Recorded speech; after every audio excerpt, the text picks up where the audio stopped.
11장에서 하나님께서 애끓는 사랑으로 이스라엘을 사랑하신다고 말씀하셨는데요. 한번 정리하고 다시 12장부터는 또 이스라엘 죄에 대해서 폭로하시면서 그들을 심판하시겠다 말씀합니다. 자신들의 진면목을 살펴보고 다시 하나님께 돌아올 것을 권면하는 말씀도 포함되어 있습니다만은 어쨌든 그들이 지금 국제관계에서 그리고 경제활동에서 얼마나 거짓과 속임수가 가득 차고 있는가라는 부분들을 정말 문제제기하시면서 그들이 하나님을 선택하는 대신 자꾸만 다른 가치를 선택하고 있는 잘못을 저지르고 있음을 지적하고 있습니다. 오늘도 우리가 이 말씀을 좀 살펴보면서 우리 자신들의 사람들과의 관계는 또 어떤지, 또 우리들은 경제활동을 할 때 또 어떤 가치를 우선순위에 두고 있는지 이런 부분들도 함께 돌아볼 수 있는 그런 기회가 될 수 있기를 바랍니다. 11장 12절은 어쨌든 12장 1절과 바로 연결되어 있습니다. 그래서 에브라임은 거짓으로, 또 이스라엘 족속은 속임수로 나를 애워쌌고, 유다는 하나님 곧 신실하시고 거룩하신 자에게 대하여 정함이 없도다. 그들이 하나님보다는 동맹관계, 즉 12장 1절에 나와 있는 아수르와 계약을 맺고 또 기름을 애굽에 보내는 동맹관계를 더 신뢰하면서 나름대로 위기를 모면하고 있는 이런 표현을, 이런 상황을 오늘 11장 12절에서는 에브라임은 거짓과 속임수로 나를 애워쌌다 이렇게 표현하고 있습니다. 유다에 대해서 하나님 또 신실하시고 거룩하신 자에게 대하여 정함이 없도다. 그것이 유다의 죄죠. 그래서 12장 2절에서 어쨌든 하나님께서 유다와 논쟁하신다. 어쨌든 유다에 대해서도 분명히 논쟁하십니다. 그런데 오늘은 중심이 바로 에브라임, 북이스라엘에 대해서 이야기하고 있는 것이죠. 이 북이스라엘의 문제가 무엇이었는가? 한마디로 말해서 거짓과 속임수라는 것이죠. 그래서 거짓과 속임수로 끊임없이 하나님 앞에 나오고 하나님을 섬긴다고 이야기하면서도 결국은 그가 거짓과 속임수로 자꾸만 동맹관계, 아수르 또 이 애굽 여기에 좀 빌붙어 있는 이런 모습들을 지금 거짓과 속임수로 나를 애워쌌다 이렇게 표현하고 있습니다. 1절에서는 에브라임은 바람을 먹으며 동풍을 따라가서 종일토록 거짓과 포악을 더하여 아수르와 계약을 맺고 기름을 애굽에 보내도다.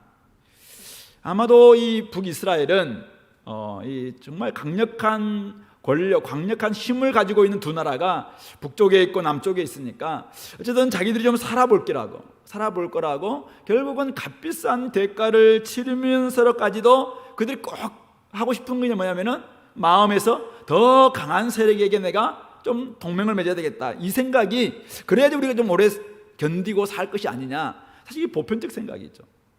지금 양쪽에 강한 두 세력이 있습니다. 그러면은 내가 어디에 이렇게 손을 잡는 게 내가 오래 살까? 누가 더 강하냐 이제.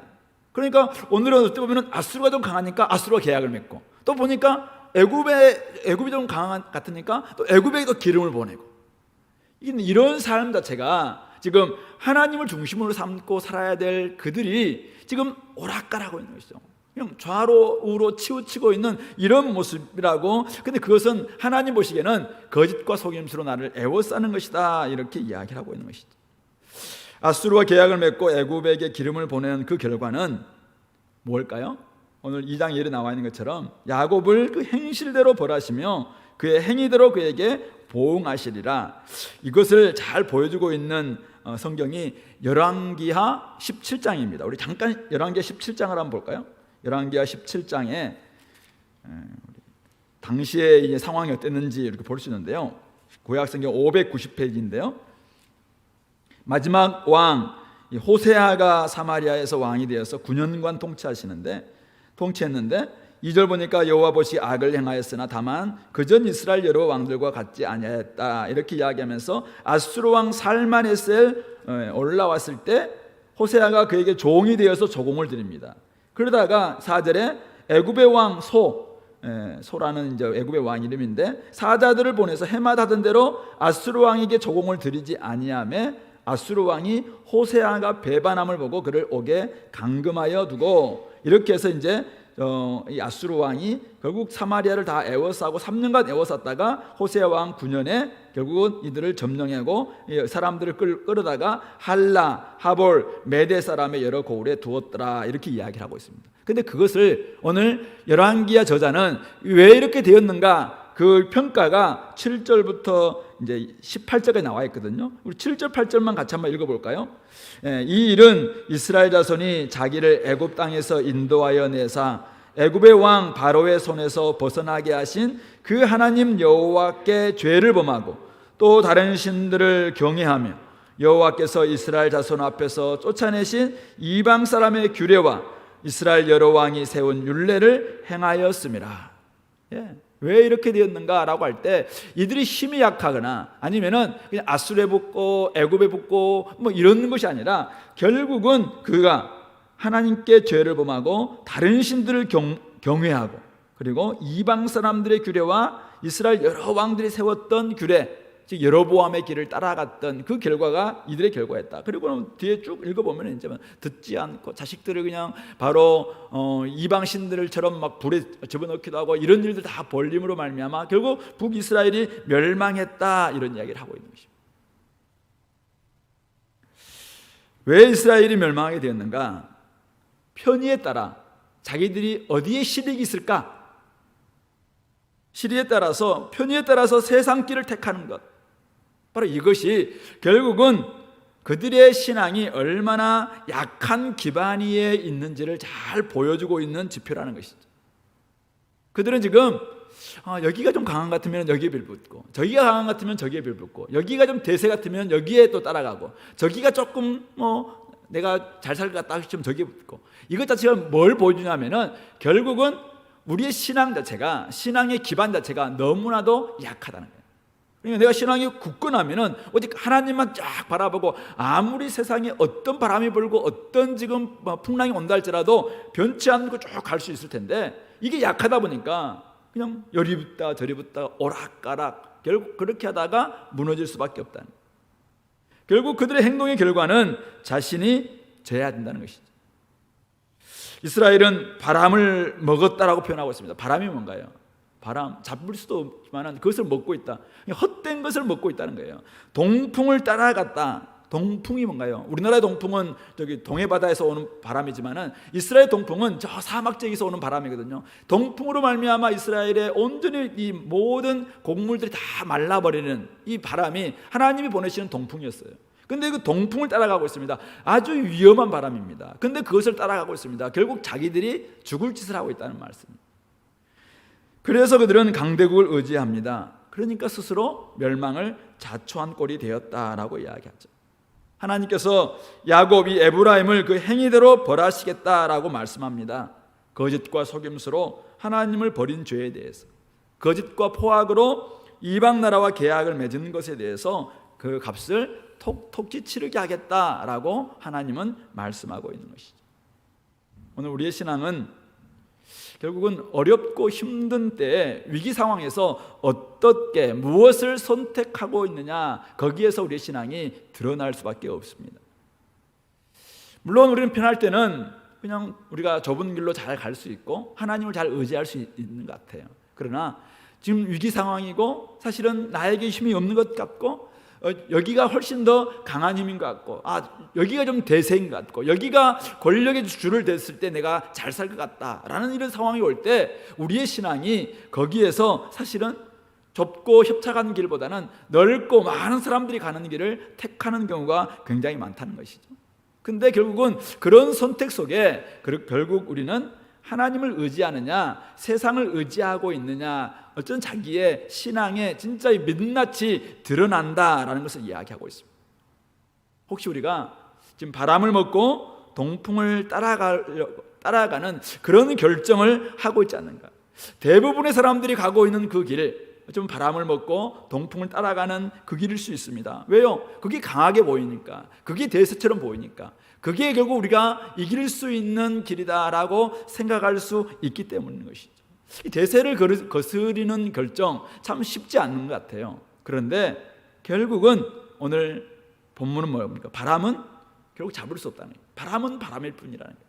결국은 이 보이지 않는 허상을 자꾸 쫓다가는 결국 우리가 아무것도 잡지 못하고 하나님의 우리의 책임, 우리가 저지른 행동에 대한 죄값, 행동의 값을 치루어야 만다. 동풍을 가기만 한다면은 마르고 결국은 다 사라지는 고통스러운 결과만 가져올 뿐이다라고 말씀하고 있는 것이죠. 그러므로 오늘 우리가 요즘 조금 힘들고 어려울 때 내가 누구를 선택하고 있는가, 어떤 것을 따라가고 있는가, 혹시 내가 바람을 좀 먹고 동풍을 따라가고 있는 것은 아닌가 스스로 한번 돌아볼 수 있게 되기를 바랍니다. 이런 이들에게 오늘 하나님은 호세아를 통해서 이스라엘 조상 야곱을 기억나게 하고 있습니다. 상기시키고 있습니다. 3절부터 5절인데요.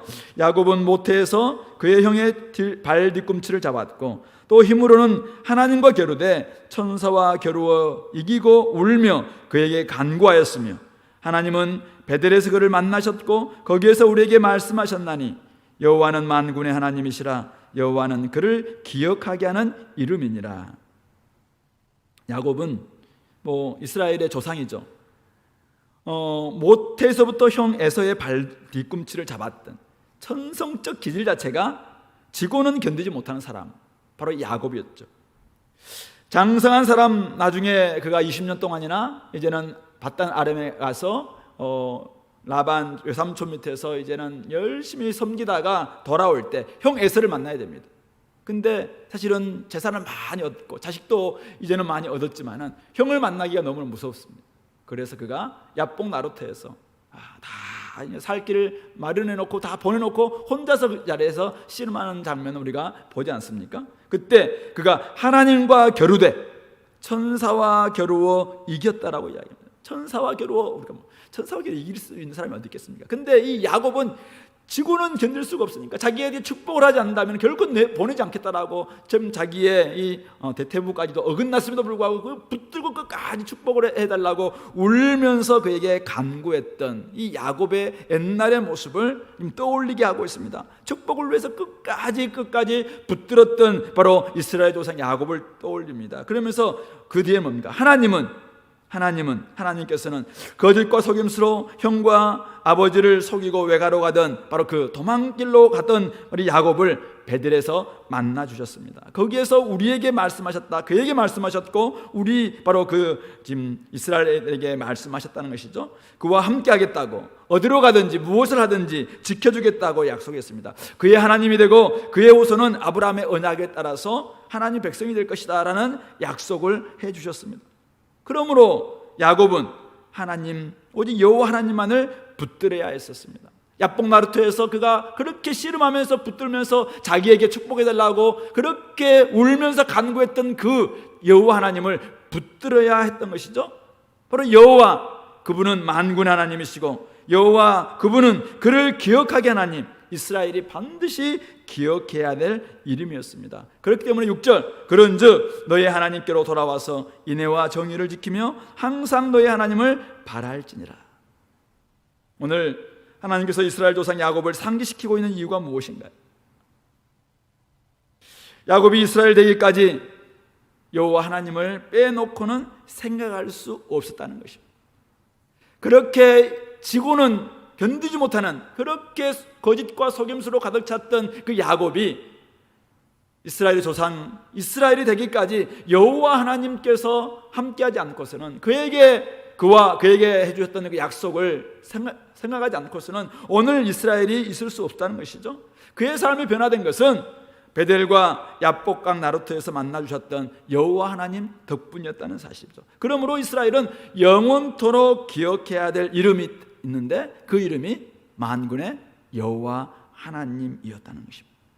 잠시 어렵다고 힘들다고 잊어버릴 수 있는 그런 이름이 아니었습니다. 오늘 이스라엘의 존재 그 자체가 바로 하나님과 겨루 이겼다. 하나님, 여호와 하나님을 없이는, 여호와 하나님을 잊고서는 이스라엘 존재 자체가 사실은 성립되지 않는 그 이름이 여호와 하나님의 이름인 것이죠. 그러므로 오늘 이스라엘은, 이 에브라임은 여호와 하나님 말씀을 듣고 바로 그의 하나님께로 돌아와서 그 하나님께 가지고 있는 하나님의 성품인 인애와 정의를 지키며 항상 그의 하나님 여호와만을 바라봐야 했다는 사실이죠.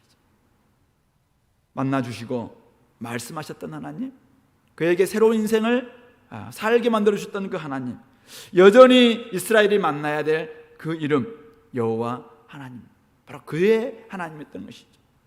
다른 어떤 것을 선택해야 될 상황이 나올지라도, 수많은 많은 선택사항이 온다 할지라도 여전히 그것은 기본적인 전제는 깔려있다는 거예요. 오직 여호와 하나님은 기본으로 우리가 전제하고 그 위에 다른 것을 우리가 좀 더 할 수는 있겠죠. 그런데 여호와 하나님을 포기하고 어떤 누군가를 선택한다는 것, 그것은 그의 존재 기반 자체가 없어지는 것이고 아예 존재가 사라지는 것이다 라는 것을 말씀해주고 있는 것이죠. 그러므로 그의 생명의, 지금 이스라엘의 생명의 근원은 다른 그 누군가가 아니라 그냥 100분의 1 중에 하나가 아니라, 아니 10분의 1 중에 하나가 아니라 어쩌면 전부가, 바로 이스라엘 전부는 바로 여호와 하나님 그 이름 때문에 존재할 수밖에 없다.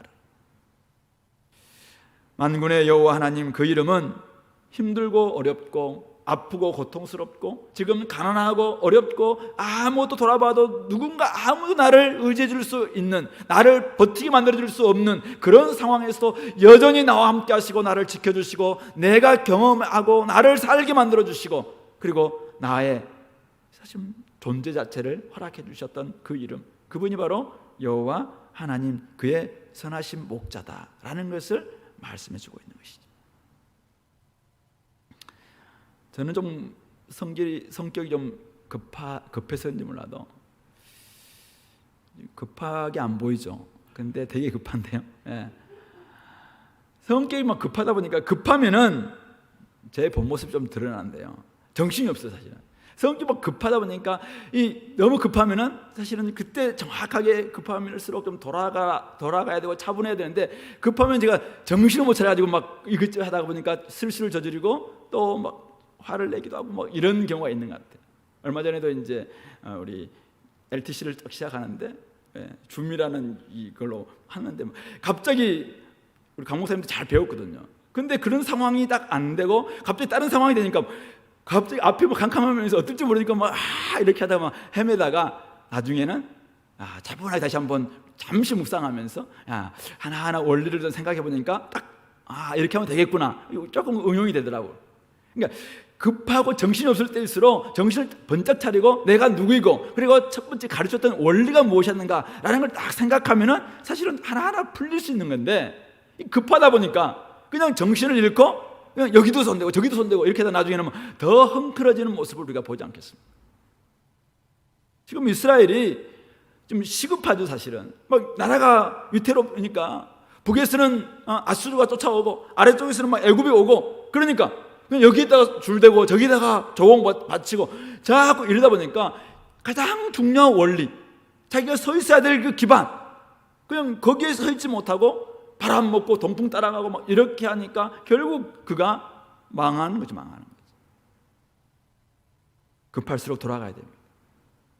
하나님께 돌아와서 인애와 정의를 지키며 자신의 존재와 정체성을 잊게 했던 그 하나님을 찾고 만나는 것, 그것이 가장 중요한, 우리를 살게 만드는, 어려우면 어려울 때일수록 바로 내가 누구인가, 내가 어디서 왔는가, 내가 오늘 누구 때문에 여기 있는가, 이 부분들을 점검하고 거기로 나아가야 한다는 말씀입니다. 혹시 여러분들에게 시급한 일이 있습니까? 오늘 이것도 해결해야 되고 저것도 해야 되고 좀 이거 하지 않으면 내가 망할 것 같고, 확 그럴 때일수록, 자녀가 아프거나 사업이 잘 안 되거나 또 집안에 여러 가지 어려움이 생기거나 그럴 때일수록 내가 누구냐, 이제 내가 오늘 어떻게 해서 이 자리에 있는가, 나를 구원하신 분이 누구였고 나와 함께 하셨던 분이 누구였고 오늘 2020년 오늘 9월 24일 3일 오늘까지 나를 있게 하셨던 그분이 누구인가, 이걸 생각하는 거예요. 그렇게 할 때 우리는 인생의 주권자이신, 내가 영원토록 잊지 말아야 될 그 이름, 우리 주 하나님, 우리 주 예수 그리스도, 나와 함께 하시는 성령님, 그분 앞에 다시 나아가게 될 수 있는 것이죠. 그것이 우리에게 어쩌면 가장 급선무다라고 이야기하고 있는 것이죠. 어떻게 우리를 만나주셨고 오늘 있게 만들어주셨는지를 생각하고 바로 우리의 하나님, 나의 하나님께 돌아와서 다시 그 기반 위에 서라 라고 지금 호세아를 통해서 말씀하고 있는 것이죠. 하나님 뜻을 발견하고 그분께서 원하시는 인애와 정의를 지키는 일이야말로 오늘을 살아가는 우리들에게도 가장 소중한 일이다라고 말씀하고 있습니다. 어쩌면 세상의 가치는, 세상 권력이 추구하는 가치는 거짓과 속임수, 거짓과 포악으로라도 네가 부자만 되면 된다, 네가 강한 권력과 줄만 맞으면 된다, 그것은 거짓과 속임수, 거짓과 포악은 잠시 잠깐 지나가는 거다라고 이야기할 수 있습니다. 그러나 우리는, 성도들은 그런 말에 솔깃하면 안 되죠. 다시 그럴 때일수록 하나님께로 돌아와서 정의와 인애를 지키고 우리의 하나님, 나의 하나님, 하나님만을 바라보는 거죠. 그러면 하나님이 하나님의 때에 우리를 가장 선한 길로, 옳은 길로 차근차근 인도해 주신다는 것입니다. 끊임없이 우리는 자꾸 더 움켜잡으려고 하는 탐욕 때문에, 아니면 더 높아가려고 하는, 더 멋지게 살고 싶은 그 야망 때문에, 아니면은 그냥 나의 행복, 그것을 위해서 공동체 가치를 좀 이렇게 포기하고 싶어하는 그 이기적 이런 생각 때문에 자꾸만 우리가 이 거짓과 속임수, 거짓과 포악, 이것을 좀 조금 더 지금은 하나님도 눈 감아 주시겠지라고 생각하면서 그것을 취하려고 하는데, 그것 자체가 하나님 앞에서 하나님을 버리는 행위고 하나님보다는 다른 가치를 더 우선시하는 행위다라고 말씀하고 있는 것이죠. 그러므로 오늘 우리가 바쁘고 힘들고 어렵고 상황이 좋지 않을수록 다시 근본이 무엇인가 생각하시고 하나님께로 돌아와서 나의 존재 기반 되시고 나를 있게 만들어 주셨던, 나를 구원하셨고 나의 여기까지 인도해 주셨던 선하신 목자, 그분 앞에 온전히 나와서 그분과 함께 동행하고 그분이 오늘 나에게 뭘 원하시는가 친밀하게 교제하기를 원하시지 않습니까? 바쁠수록, 두려울 때일수록 바로 하나님을 믿고 우리 주님을 믿고 끝까지 길이요 진리요 생명 되신 바로 주님을 따라서 그분 앞에 나아가기만 한다면 주님이 우리의 선한 목자이시고 오늘도 성령님으로 통해서 우리와 영원토록 함께 하시겠다고 약속하신 그분께서 가장 좋은 것 우리에게 주실 줄로 믿습니다. 그러므로 그 길을 나아갈 수 있는, 거짓과 속임수에 속지 않는 저희들 될 수 있기를 바랍니다. 7절에 보시면은 바로 이러한 말씀을 주시면서 오늘 이스라엘, 바로 에브라임의 현 주소, 바로 그들의 경제 활동에 대한 이야기를 7절 8절에서 하고 있는데요. 그는 상인이라 손에 거짓 저울을 가지고 속이기를 좋아하는도다. 에브라임이 말하기를 나는 실로 부자라, 내가 재물을 얻었는데 내가 수고한 모든 것 중에서 죄라 할 만한 불의를 내게서 찾아낼 자 없으리라 하거니와. 자신을 뭐라고 이야기하냐면은 그를 상인이라고 이야기하는데, 이 상인은 원래 그 히브리어의 가나안이란 말과 비슷하다고 합니다. 그래서 결국 가나안, 베니게 이 두로 시돈 사람들을 가리키는 가나안과 거의 동요로 쓰면서 어쨌든 이 상인, 무역을 주로 하는 상인들이었기 때문에 결국 이 가나안과 상인 같은 말로 통해서 약삭 빠른 장사꾼 기질을 가지고 있었던 주변 강대국 이 두로와 시돈 이런 사람들의 상업 경제를 그대로 받아들이고 그들의 어쨌든 속임수, 거짓 저울을 쓰는 것, 이런 것까지도 다 받아들인 이런 모습들을 지금 지적하고 있다라고 이야기를 하고 있습니다. 무슨 말이냐면은 거짓 저울을 사용해서라도 돈만 벌면 된다라고 생각하는 것이죠. 그래서 그들은 뭐라고 이야기합니까? 에브라임이 말하기를 나는 실로 부자가 되었다라고 이야기합니다.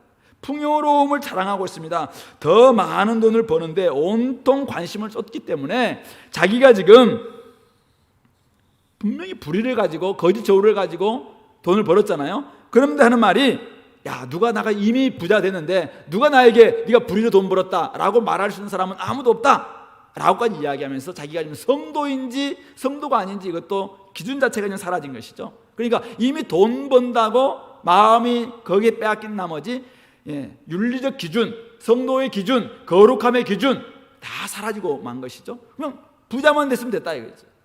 풍요로움 그 앞에서 그냥 자기는 괜찮다, 이거 잠시 잠깐이다 이거예요. 이렇게 생각하는 모습이 되고 말았다는 것이죠. 우리 주님께서 요한계시록에서 라오디게아 교회에게 이야기한 것이 그렇죠. 그들도 또한 그들은 나는 부자라라고 이야기하면서, 그러나 주님 보시기에는 그들이 헐벗고 가난하고 가련하고 그냥 눈멀고 막 그런 모습 보지 않습니까? 그들은 부자라고 생각했었습니다. 그래서 그들은 자신들의 가난함과 가련함과 이 헐벗고 있는 모습들을 보지 못했었습니다. 오늘 이 지금 북이스라엘 에브라임도 똑같습니다. 부유함을 자랑하고 자신의 불의함을 찾아낼 자는 아무도 없을 것이라 생각하면서 한마디로 말해서 양심에 화인 맞은 모습을 지금 보이고 있는 것이죠. 이미 물질을 섬기고 있다라는 것을 보여주고 있는 그런 지표가 지금 이런 말이라고 볼 수 있는 것이죠. 이거에 대해서 오늘 하나님은 이들의 이런 말에 대해서, 이런 태도에 대해서 뭐라고 말씀하고 있습니까? 9절, 내가 애굽 땅에 있을 때부터 나는 네 하나님 여호와니라. 내가 너로 다시 장막에 거주하게 하기를 명절날에 하던 것 같게 하리라. 하나님은 나는 네 하나님 여호와다라고 이야기하면서 네가 애굽 땅에 있을 때부터, 네가 아직 구원받기 이전에 애굽 땅에서 종됐을 그 시절부터 나는 너의 하나님 여호와다라고 그들로 하여금 정신을 차리게 하고 있습니다. 야, 네가 지금 부자라고 모든 거룩함 다 사라지고 성도라는 이름도 사라지고 살아가야 될 그런 존재가 아니다. 내가 네 죄인 됐을 때부터, 너가 애굽 땅에서 종됐을 때부터 나는 너의 하나님 여호와였다라고 이야기하면서 정신을 차리지 못하는 그들 향해서 내가 너로 다시 장막에 거주하게 하겠다. 장막, 초막에 거주하게 하겠다는 것입니다. 명절날, 초막절을 이야기하고 있죠. 초막절에 그들은 이전에 광야 시절 때 그들을 초막에 거주했던 것을 기억하고 기념하기 위해서 그들이 일주일 동안 초막을 지어놓고 거기에 거주했거든요. 그것처럼 너희들을 다시 초막에 거주하게 만들겠다. 광야 시절로 돌아가게 만들겠다는 말입니다. 광야로 보내겠다는 것입니다. 결국 그들을 멸망시켜서 아까 보다시피 메대와 할라와 하볼 이 지역으로 다 보내는 거예요. 결국 그들이 광야 시절을 경험하게 만들어주겠다라고 이야기하고 있는 것이죠. 하나님은 결국은 그렇게 기고만장하고 자기의 부유함 때문에 하나님까지 잃고 있는 그들 향해서 다시 옛날로 돌아가서 정신을 차리게 만들겠다라고 이야기하고 있는 것이죠. 두 번째는 내가 여러 선지자들에게 말하였고 이상을 많이 보였고 선지자를 통하여 비유를 베풀었노라. 끊임없이 하나님은 많은 선지자를 통해서 말씀하셨고 이상도 보여주셨고 비유를 베풀어서 그들로 하여금 깨닫게 만들어 주셨습니다. 그런데 이스라엘은 여전히 듣지 않고 멸망을 자초하고 있죠. 그러면서 그들을 향해서 11절에 이렇게 얘기합니다. 길르앗은 불의한 것이냐? 그들에게 질문하고 있습니다. 하나님이 대답하시죠. 과연 그러하다. 그들은 거짓되도다. 길르앗 땅 풍요로운 땅이었고 마음껏 그곳에서 또 거룩한 땅이었습니다. 그런데 그 땅이 지금 불의하고 거짓되다라고 이야기하고 있습니다. 길갈에서는 무리가 수송아지로 제사를 드리며 그 제단은 밭이랑에 쌓인 돌무더기 같도다. 그들의 현 주소가 실상을 정확히 드러내주고 있습니다. 수없이 선지자를 통해서 말씀을 보내주셨고 이상을 보여주셨고 비유를 통해서 그들을 깨닫게 해주셨건만 그들은 그 말씀을 듣지 않고 거짓되고 지금 불의하고 하나님의 역사와 은혜를 기억해야 될 그 장소였던 길갈은 우상의 중심지로 변질되어서 그곳에서 쌓은 제단이 밭이랑의 돌무더기 같이, 밭이랑에 곡식이 나와야 되는데 돌무기에 가득 찼습니다. 아무것도 거두지 못하는 황폐함이 찾아올 수밖에 없다라고 이야기하고 있습니다. 그들이 재판에서 지금 하고 있는 일들이 결국은 삶 속에서 나타나야 될 하나님의 공의는 없으니까 결국 밭이랑의 돌무더기와 같은 이런 삶이 그들 가운데 찾아올 수밖에 없을 것이라고 이야기합니다. 오늘 우리에게 도전하는 바도 마찬가지죠. 오늘 우리가 끊임없이 하나님께서 우리에게 말씀을 주셔도 말씀대로 살지 않고 말씀을 듣지 않고 말씀을 깨닫지 않고 말씀과 멀어진 삶을 살면은 우리의 삶이 굉장히 많이 나름대로 풍족이 찾아올 수도 있겠죠. 근데 오늘 주님은 뭐라고 이야기하면은 그렇게 많은 걸 쌓아놓았다 할지라도 그것은 밭이랑의 돌무더기다라고 이야기하고 있습니다. 그거는 쓸모없는 거라.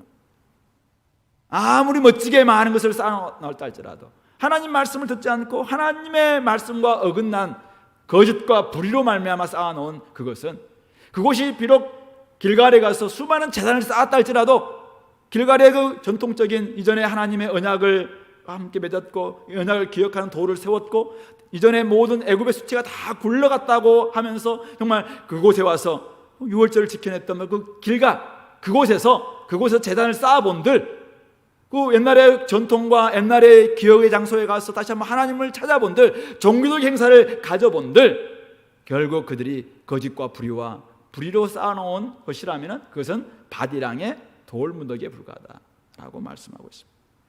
세 번째, 다시 한번 그들에게 12절 13절에서는 과거 야곱의 삶을 상기시키고 있습니다.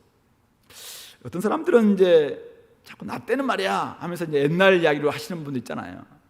자기 옛날 잘났던 시절, 막 좋았던 시절 막 계속 이야기하시는 분들 보면은 이제 요즘 우리 청년들이 이제 꼰대다 막 이렇게 이야기합니다. 오늘 하나님도 꼰대인가요? 예, 계속 지금 나 때는 말이야, 옛날에만 너희들 말이야 막 이렇게 지금 하고 있잖아요. 근데 이거는 뭐냐면은 개구리 올챙이 시절을 잃어버린 이스라엘을 향해서 이야기합니다. 이전에 그들이 얼마나 약했던 존재였냐 이죠. 옛날에 너희들이 얼마나 부족했던 존재인가, 이전에 너희들이 얼마나 연약했고 얼마나 죄인 되었고 얼마나 원수 되었던가, 네가 그것을 잊고 있지 않느냐라는 이야기를 지금 기억하기 위해서 다시 옛날 그가 야곱의 시절 이야기를 12절에 하고 있습니다. 야곱이 아람 애들로 도망하였으며 이스라엘이 아내를 얻기 위하여 사람을 섬기며 아내를 얻기 위하여 양을 쳤다라고 이야기하고 있습니다. 야곱이 형들을 피해서 아람들로 도망을 했습니다. 그리고 그곳에 가서 바로 라헬 때문에 7년을 열심히 일했구만. 주 외삼촌 라반이 속임으로 말미암아 레아를 얻었고, 그래서 다시 라헬을 얻고 7년을 또 섬겼습니다. 그리고 나중에 또 재산을 위해서 또 섬깁니다. 그래서 끊임없이 그는 이 아내 라헬을 얻기 위해서 종이 되었다라고 이야기합니다. 밤낮으로 그는 자기를 위해서, 자기가 좋아했던 라헬을 위해서, 자기의 어떤 것을 얻기 위해서 끊임없이 자기가 종이 되었던, 거짓과 속임수 때문에 그런 삶을 살았을 뿐만 아니라 결국 아내를 얻기 위해서, 자기의 좋아하는 것을 얻기 위해서 종이 되어서 밤낮으로 양을 쳤던 그의 삶이 이전에 야곱의 삶이었다는 거예요. 좀 이것은 좀 긍정적인 모습이 아니라 조금 부정적인 모습을 하기 위해서, 보이기 위해서 이야기를 하고 있는 거죠. 야곱의 이전의 삶은 끊임없이 자기를 위해서 거짓과 속임수로 살았고, 또 자기의 야망과 자기의 연인과 자기 사랑하는 것과 그걸 얻기 위해서 종되는 것까지도 그냥 마다하지 않고 그냥 살아왔다는 거예요. 근데 그것이 지금 이스라엘 모습과 똑같다라고 이야기하고 있는 것이죠. 근데 그들 향해서 오늘 하나님은 13절에 반면에 여호와께서는 한 선지자로 이스라엘을 애굽에서 인도하여 내셨고 이스라엘이 한 선지자로 보호받았거늘. 그랬던 이스라엘을 하나님은 한 선지자, 바로 모세를 보내셔서 애굽에서 그를 인도내셨고, 이스라엘이 한 선지자로 보호를 받아서 계속해서 선지자를 통해서 그들이 보호를 받고 여기까지 왔다는 것이죠. 하나님은 결국은 그랬던 이 이스라엘을 여전히 포기하지 않고 또 선지자를 보내셔서 그를 구원하셨고, 선지자를 보내셔서 그들을 보호하셨고 인도하셨고 여기까지 오게 했다는 것입니다. 근데 그 결과가 14절입니다. 그럼에도 불구하고 에브라임은 경노하게 함이 극심하였으니, 누구를 경노하게 했는가 정확히 나와 있지는 않습니다만, 경노하게 함이 극심하였으니 그의 주께서 그의 피로 그의 위에 머물러 있게 하시며 그의 수치를 그에게 돌리시리라. 바로 그들의 주 하나님께서 그의 피로 그의 위에 머물게 하시고 그의 수치를 그에게 돌리시다. 하나님이 수치를 당했다는 거예요. 하나님은 열심히 이스라엘 섬겼고 이스라엘 보호하셨고 이스라엘 구원하셨고 이스라엘 인도하셨는데 하나님을 포기하고 하나님을 경노하게 만들어줍니다. 사실 하나님을 부끄럽게 만들었어요. 하나님은 아버지가 되셨는데 아버지를 포기하고 자꾸 다른 아버지 찾고, 하나님은 남편인데도 불구하고 남편 포기하고 자꾸 다른 남편 찾고, 이런 모습에 하나님은 사실은 하나님의 수치를 경험할 수밖에 없어요. 그래서 그 수치를 그에게 돌리시겠다라고 말씀하고 있는 것이죠. 이것이 바로 지금 이스라엘의 현 주소입니다. 그럼 결국 이 12장에서 이야기하고 싶은 것이 무엇입니까?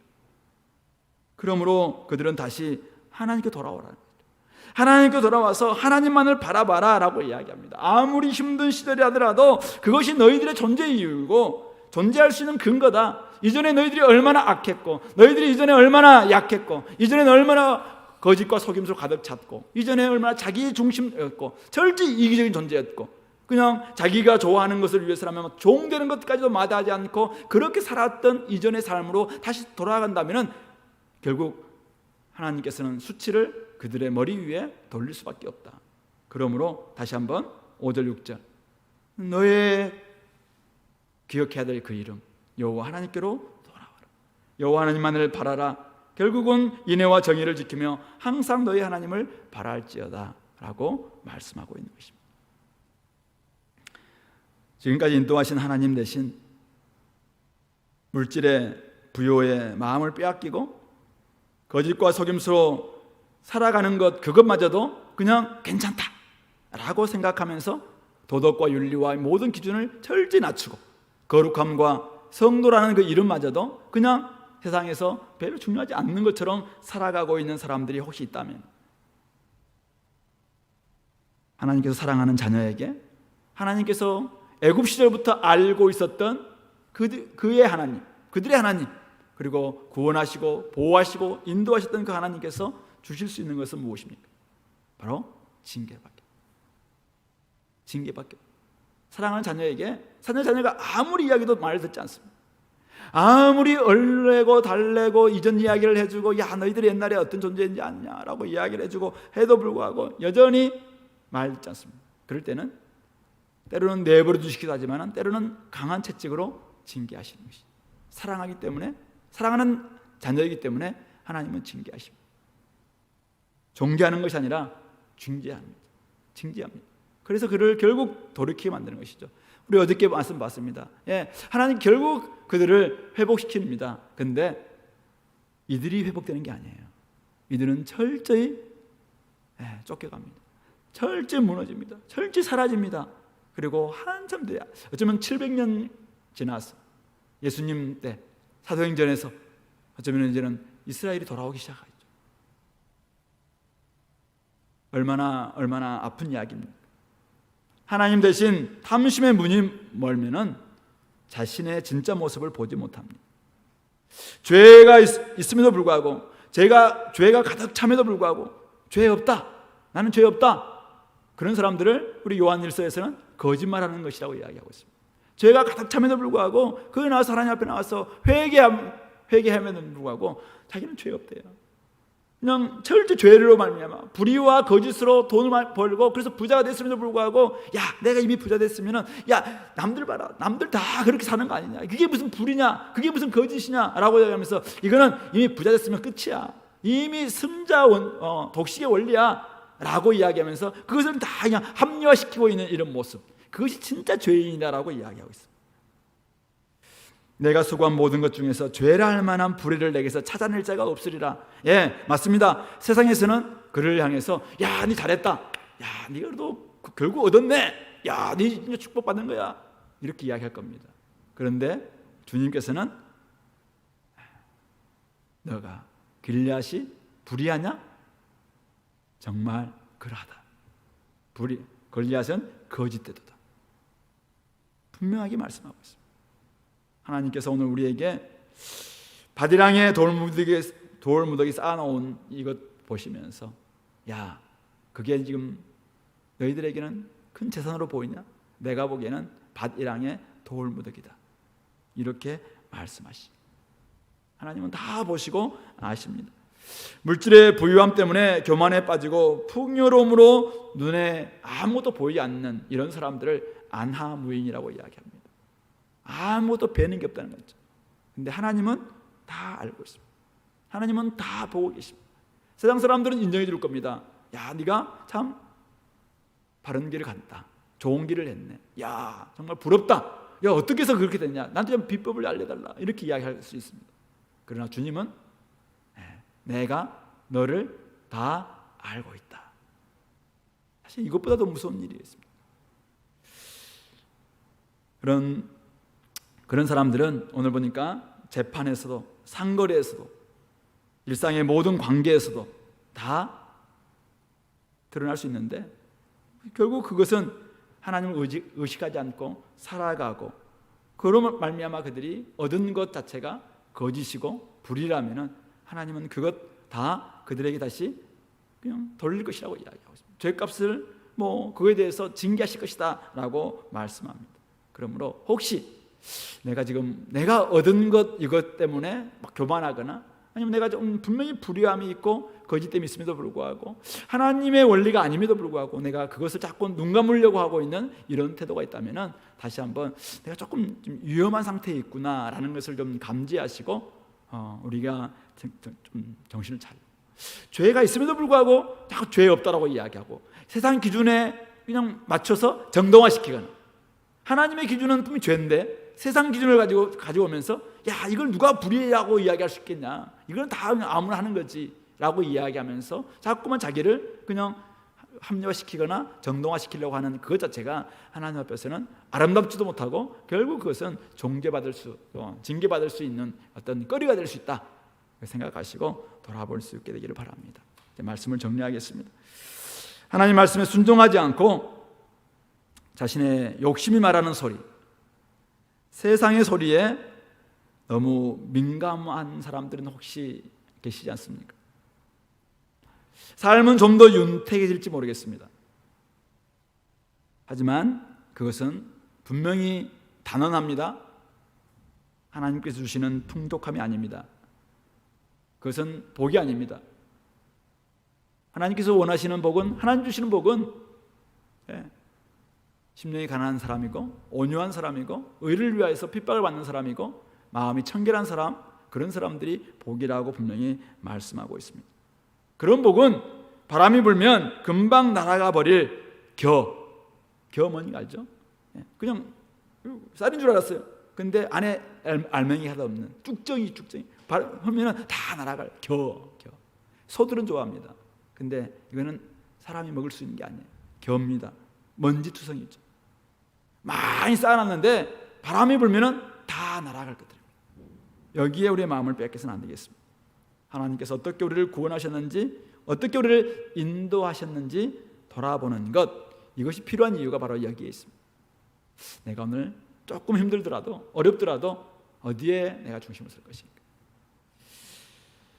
그러므로 오늘 이 말씀은 사실은 12장 말씀은 과거의 야곱 시절을 지금 매개로 오늘 계속해서 좀 묵상을 우리 하게 하고 있는 것 같아요. 과거에 우리가 어땠는가 한번 돌아보시기 바랍니다. 내가 과거에 어땠는가. 오늘 이스라엘은 과거의 야곱이 어땠는가.